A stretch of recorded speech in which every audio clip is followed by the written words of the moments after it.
Yes, this is another gaming mouse, and yes, it is from a completely unknown manufacturer. But wait, before you hit that back button, let me tell you, this uses Omron switches, nice and clicky, and it has an Avago optical sensor, so it may just be worth your time.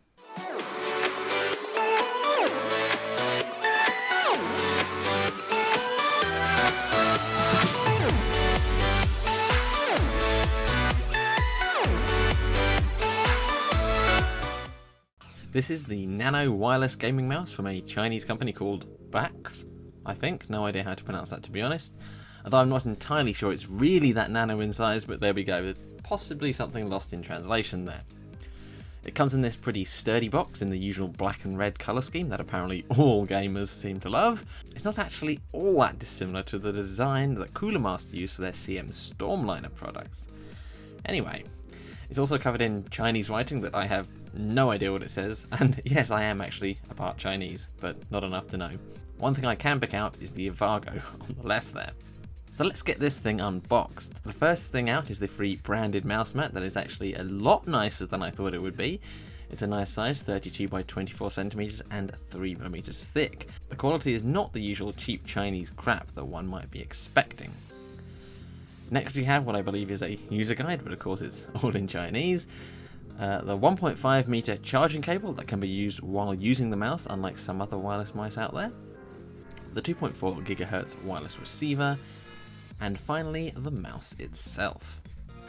It has this nice soft touch plastic for most of the grip, with a smoother plastic used for the sensor strip here. It actually feels very good with my average size hands, and at 111 grams while being used wirelessly, I personally find the weight to be very well balanced. The entire weight with the charging cable comes to 145 grams. As mentioned before, this mouse uses Omron switches, so the clicks have a real nice clicky quality feel about them, as you can hear here. Talking of clicks, there are 6 buttons, the usual left and right click, scroll wheel, DPI adjustment and front and back on the left side. This mouse actually comes with 2 modes that can be switched between underneath via this little slider here. Also, here is the on-off for the wireless mode. Note that if it's plugged in, the mouse will work regardless of where the switch is set. The 2 modes are Office and Game. Office, which is represented by the green lighting, has 500, 1000, 1500 and 2000 DPI to select between via the DPI switch just behind the scroll wheel here. Game mode changes the colour to red, what a surprise, and makes the DPI options 750, 1250, 2000 and 3000. Also in this mode, the forward and back buttons are changed to aim and double click. The DPI changes are represented by the blue lights here, making it a bit of a mishmash of colours, especially when in office mode. As far as wireless performance goes, I had no trouble when using it, even with the receiver being the other side of the mouse on the back of my tower. The battery life, which is also represented by the blue lights when not switching DPI, is alright at best. It does have good power saving mode. If you leave it still for a minute, the lights will go out, and if you leave it longer, the whole thing will go to sleep until you have to wake it up by clicking any button. But even with this, I've only been getting around 2 to 4 days between charges, although I don't let it die completely. I wait until it's on just one little light, and it takes around 4 to 5 hours from dead to charge up to max. Luckily, the mouse itself is perfectly usable while still being charged, which is a plus. The battery itself is a lithium polymer and is 50 milliamp hours, as it says on the bottom here. As far as performance goes, all I can really say is it feels good to me. I normally use a Cooler Master Recon that uses an Avago 3090 sensor, and for me there really wasn't much of a difference. Of course, I'm very much not an expert when it comes to gaming mice.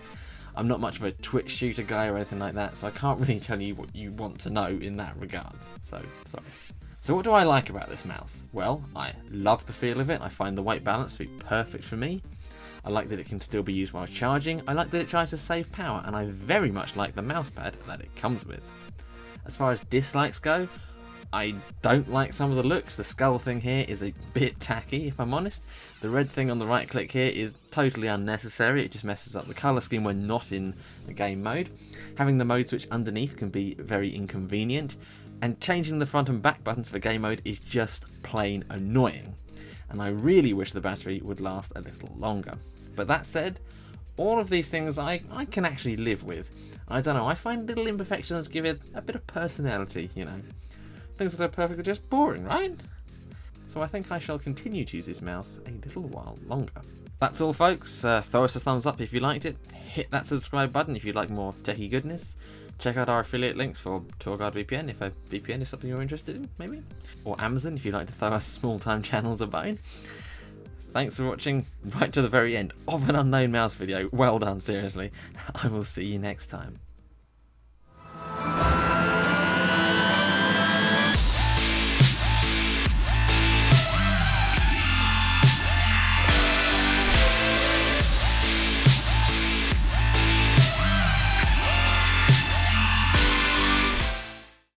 The first thing out is the free Bakth branded...